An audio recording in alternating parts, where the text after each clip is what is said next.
Hello, everyone. Welcome to my YouTube channel, Jack Movie Buzz. Here I narrate interesting movie-related stories. If you like the content, do like and subscribe to the channel. So, let's begin.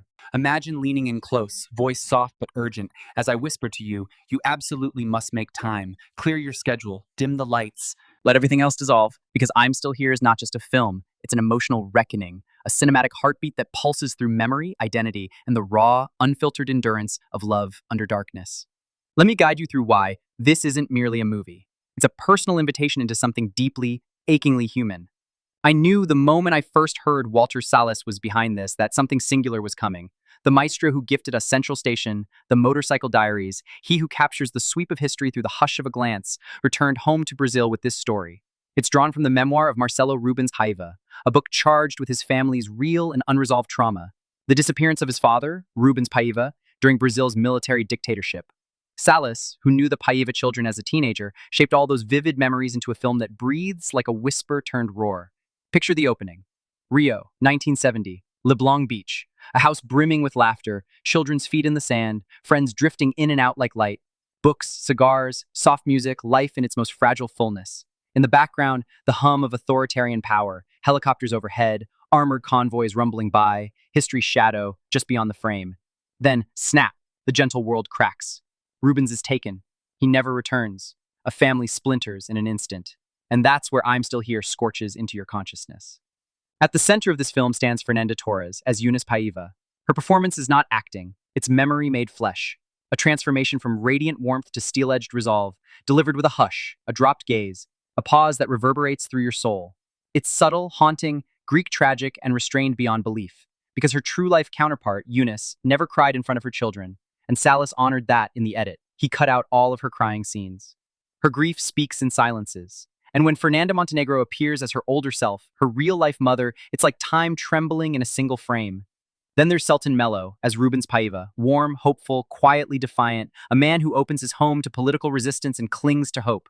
In the early moments, you feel his presence as palpably as you feel his absence later. Behind the scenes, Sal is reconnected with longtime collaborators, his soul circle, as it were, Fernanda Torres and Montenegro included. He returned to Brazil after decades, propelled not by politics, but by memory, and shaped this film as a vivid, intimate resistance. It premiered at the 2024 Venice Film Festival with a 10-minute standing ovation, went on to win the Best Screenplay there. At home, Brazilians flocked to it, nearly 3 million tickets sold by December, pushing it into the top 5 of 2024's box office in Brazil.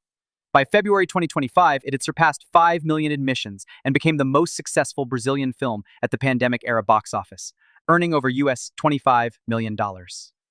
Internationally, it exploded too. Fernanda Torres became the first Brazilian actress to win a Golden Globe Best Actress in a Motion Picture Drama, and the film was nominated for Best Foreign Language Film. At the Oscars, it made history. Nominated for Best Picture, Best Actress, and winning Best International Feature Film. Brazil's first win in that category.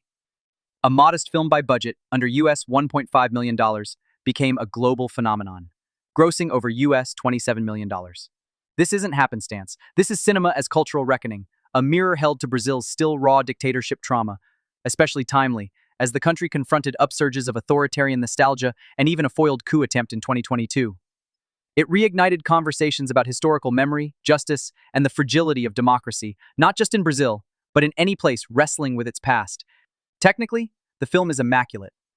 Cinematography by Adriano Tejido renders home and beach and confinement in a dreamlike palette that slowly darkens as the film progresses. The music, both original and sourced, grounds you in time. MPB and Tropicalia staples, Os Mutantes, Caetano Veloso, Gal Costa, Tom Zé. Songs once censored now echo across the narrative, each lyric a pulse of resistance. Behind the scenes, Salles revealed he returned to this story only when the political tides and his own direct proximity made it possible. It took years to get it off the ground. When he finally did, he brought not just skill but love. This film is personal in the deepest sense. So what sets I'm Still Here apart from other films about authoritarianism? Two things. One, it doesn't show mass events, state machinery, or speeches. Instead, it shows the tremor those forces cause inside a home. How dictatorship rips through lullabies and dinner tables, how silence becomes screams and small gestures. And two, it carries memory, not as a burden, but as a force for resistance. It remakes grief into dignity, sorrow into strength. 8 May BGP. When the credits roll, don't leave. Let the silence wash over you. but the weight of the final scenes press a quiet determination into your heart. Because this film doesn't leave you, it carries you. It lingers in dreams, in late-night thoughts of responsibility, in empathy for those whose stories history would rather forget. You owe yourself this experience, not as a movie night, but as a communion, with memory, with history, with the power cinema wields when done with tenderness, courage, and truth. So dim your lights, press play, and let I'm Still Here tell you with every frame and every breath, the past is not past, and humanity endures.